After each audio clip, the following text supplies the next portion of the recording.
I'm making homemade ginger beer today. It's actually easy to make and pretty inexpensive. So let's get started. I'll show you how to make it. The recipe I'm using calls for 1/4 pound of fresh ginger, peeled and cut in little pieces. Well, what's 1/4 pound? I don't have a scale.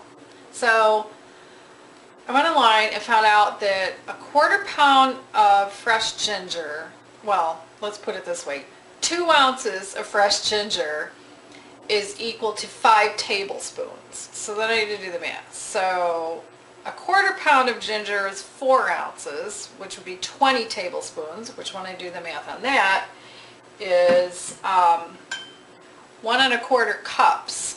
So let's look at how I'm cutting all this up next. So I'm pulling off big chunks of ginger. Luckily it doesn't cost very much. And then I'm peeling it off, peeling the peel. So depending on the piece that you pull off will determine the shape, and the shape will determine the best way to peel it. You just don't want to cut yourself. And then I'm cutting it this way and this way. Didn't say how small the pieces should be, but I want to have enough.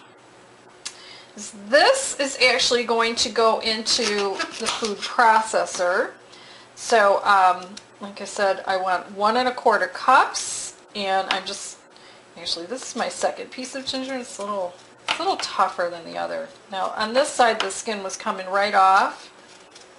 It's like it's peeling off, but on the other side where I first started, oh, see how nice that is? But over here there's some little knotty looking things, and then it's just good to just cut it off because you don't want to hurt yourself. Okay, so this is the idea, and next we're going to take the 1 1/4 cups of ginger over to the food processor.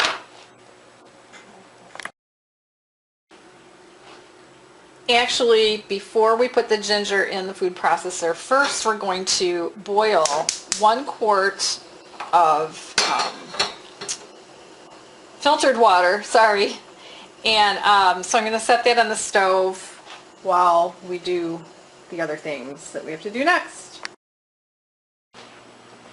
Also, before we go over to the food processor, there are a couple other things I need to do. So we're going to need to zest on the fine grater half of a lemon. So when you zest, just make sure that you don't want to really over zest it, because once you get to the pith, the white part, it's kind of bitter. So just do little bits. That's all you need.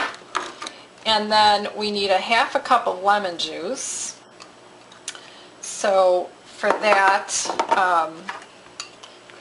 I try to buy the juiciest lemons I can find, but a lot of times I don't find out till I open it. This one is very juicy, and the way I pick them is I pick them up in my hand, and if they have some give, they're probably pretty juicy and the skins aren't so thick. If I don't do that, a lot of times I'll cut into one and the skins are so thick there's hardly any juice inside. So I'm going to juice lemons until I have a 1/2 cup, and I'm going to strain off the seeds. I did wash these first. I have a measuring cup here, and so yeah, this is probably the most expensive part of this is the lemons. All right, so juice lemons till you have a 1/2 cup. All right, so we're ready to process this. And we're going to put in just a little bit of water in the top here. I don't know how much I'm going to need.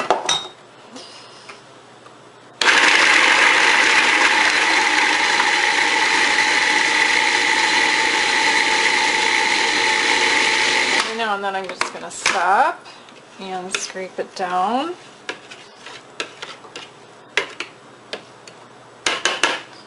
I don't know how much water I just put in. Maybe a tablespoon is what I put in. Okay, and that's all we need for that.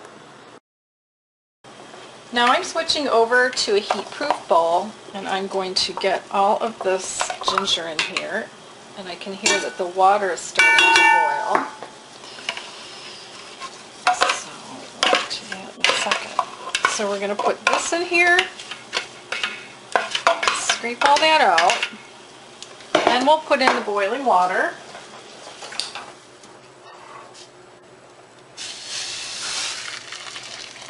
So my bowl is a Pyrex bowl. You can use glass. It just has to be able to withstand boiling water, obviously.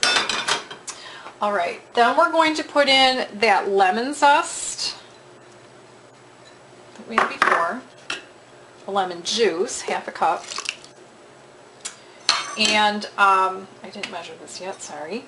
I'm going to measure some honey, a half a cup of honey. I'm going to measure this off camera so you don't have to see that. All right, so that's the half a cup of honey.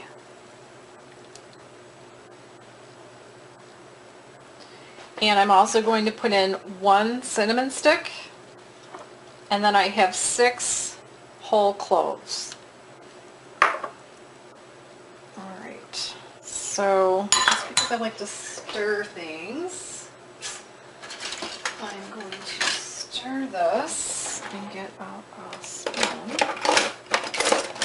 And what we're going to be doing is covering this with a towel and just leaving it on the kitchen counter. And we're going to let it sit here for 4 hours. So make sure you look at your clock. But in between now and the 4 hours, you're actually going to, as I get out a towel, sorry. You're actually going to lift the towel and skim off any kind of foam on the surface. All right, so I'll show you what that looks like next, and I'll tell you how much time has gone by. All right, so here I am covering it with a towel. It's been 1 hour, and I don't really have any foam on here to skim off, so I'm just going to cover it again, and we have 3 more hours to go. It's 2 hours later, and I'm not getting any foam. I don't know if it's just not warm enough in my home today. I keep it pretty cool, but anyway, it's still, let's just say it's steeping. It's been 3 hours, and there's still no foam to skim off, but it's warming up. Well, it's been 4 hours, and I still don't have any foam. But at this point, I'm going to add 1 quart of cold water, and next we're going to strain it. Now I'm not going to store this in this plastic pitcher. I just pulled it out for convenience sake, because what I need to do is strain it. And I have a strainer out here, and this is probably not how I would do this if I was not making a video. I'd probably have a second very large bowl and pour it through a strainer. But then after it's all strained, I'm going to taste it, which I already cheated and tasted a little bit.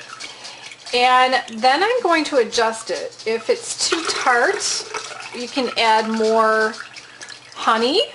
If it's too sweet or not enough lemon or lime taste in it, you can add more lemon and lime. But we need to strain out all of this ginger and, of course, the cloves and the cinnamon stick. So I'm going to do that next off camera. So I've strained all of this out and I've tasted it, and I think it's a little too tart for me. So I'm going to squeeze this. I'm not even going to measure it. Now, if it's strong, that's okay, because after it refrigerates and even after it sits for a couple days, and by the way, when it sits, it will ferment a bit. It's supposed to anyway when it refrigerates. And when you pour some in a glass, you can dilute it with some extra water. You can dilute it with ice.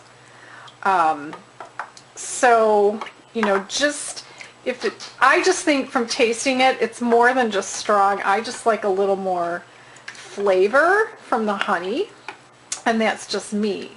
So next we're going to, when the taste is right, we're going to store this in either, well, glass is perfect. Glass with a tight lid, and that's what I'm going to put it into next. Next, I'm going to pour the ginger beer into these containers if my pitcher cooperates. And these have nice tight seals. I probably only need 2. I'll leave a little space at the top, and then I will refrigerate them. And I'll check them in like 2 or 3 days. They're supposed to fizz up a bit and get a little bit fermented. So that is a recipe for ginger beer. You know, if you wanted to, you could probably make kind of a ginger ale out of this.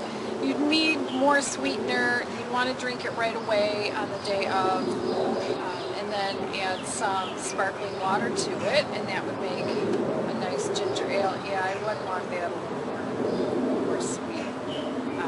Maybe with some simple syrup, which is boiling an equal amount of water with sugar, and then adding that as a sweetener, that would kick it up a notch. So anyway, it's pretty easy to make, and ginger is inexpensive, so give it a try.